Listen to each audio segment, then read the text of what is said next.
He became the source of eternal salvation for all who obey him.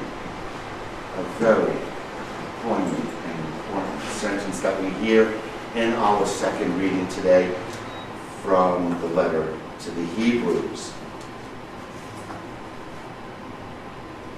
Today, we adore, we relish in the cross.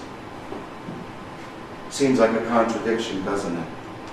Especially knowing the story of the passion and suffering of Christ for our sake. And that is a good thing.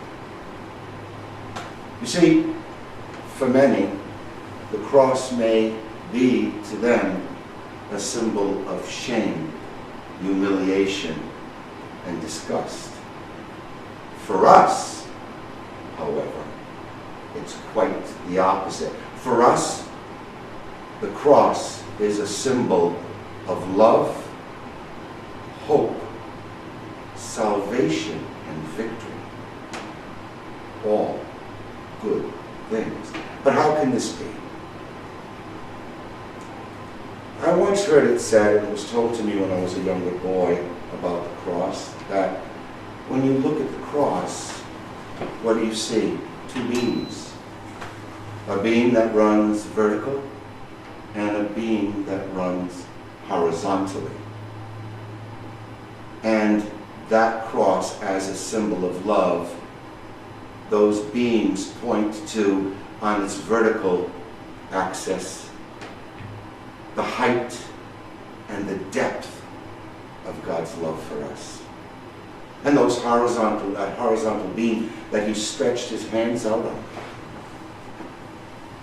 signify the breadth and the width of that love. Incredible. Incredible.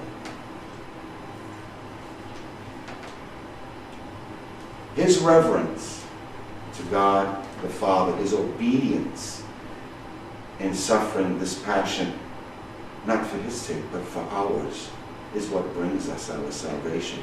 This, my brothers and sisters, is the pivotal point of our salvation history. For without this day, there would be no resurrection, no Easter, and we are a people of the resurrection. That is where we find our hope. What seems to be a tree of death, with all its suffering and pain, turns out to be quite different. Turns out to be a life-giving tree because of his self-sacrifice on the wood of that cross. A life-giving tree that brings to each and every one of us unimaginable and immeasurable blessings.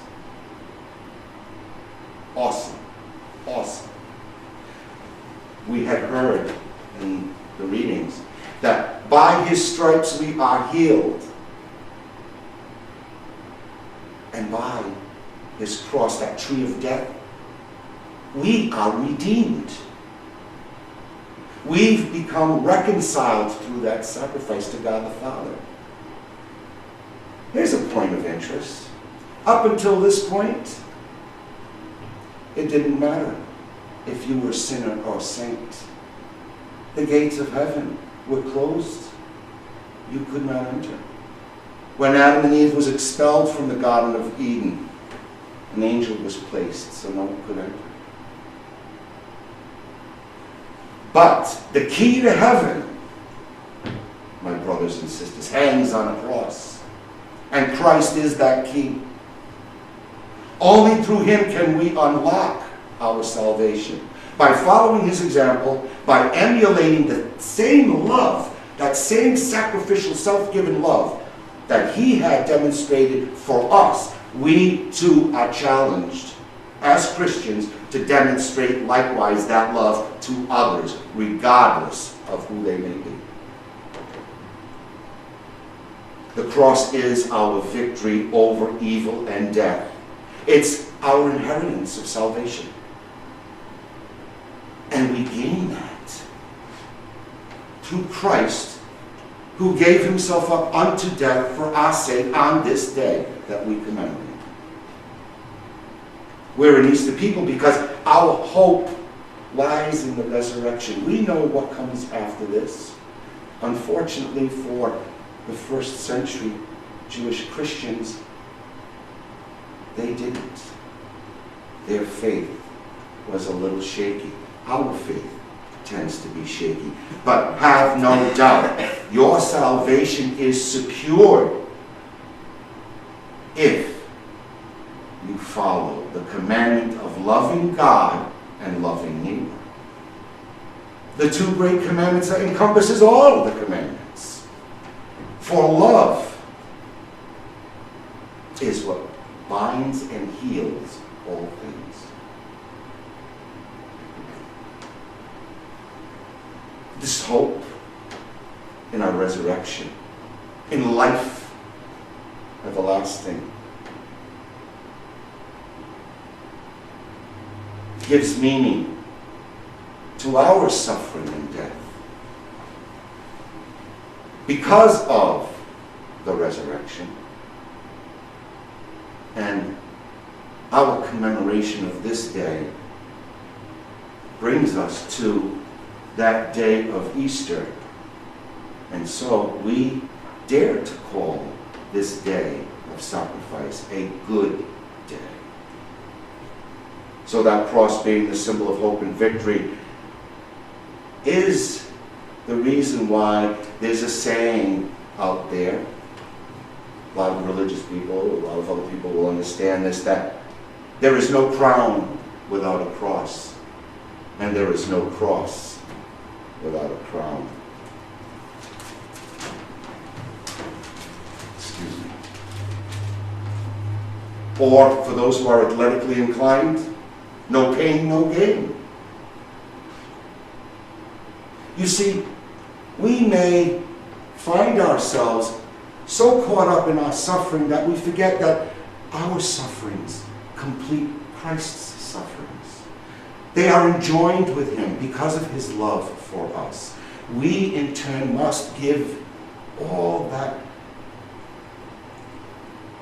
torments us, hurts us, betrays us, and leave it to God and drop it at the foot of the cross, so that we, through it and our relationship with Christ's suffering, by joining our suffering with his, find peace, find a respite. It's like that eye of the storm. My brothers and sisters,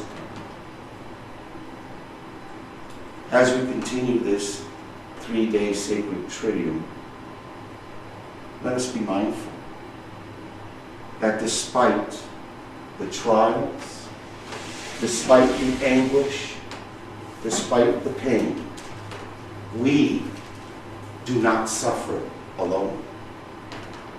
Our suffering does have meaning when we offer it to Christ and find through him our peace to be able to live the tragedy that is this world of sin and death. May God bless you abundantly, not just today, but every day. Stay faithful, persevere through trial, and keep your hope alive, because this world is not the end of the story. That death on the cross was not the end of the story. It is just the beginning. We must pass through the darkness to reach the light, and he is that light. Keep your eyes on the prize. Go toward the light. Let its love illuminate the love that is within you, and initiate you with that love to bring that love to those in most need, especially the many homeless, the many shut-ins, the many hopeless people that we encountered on our journey. Happy Easter.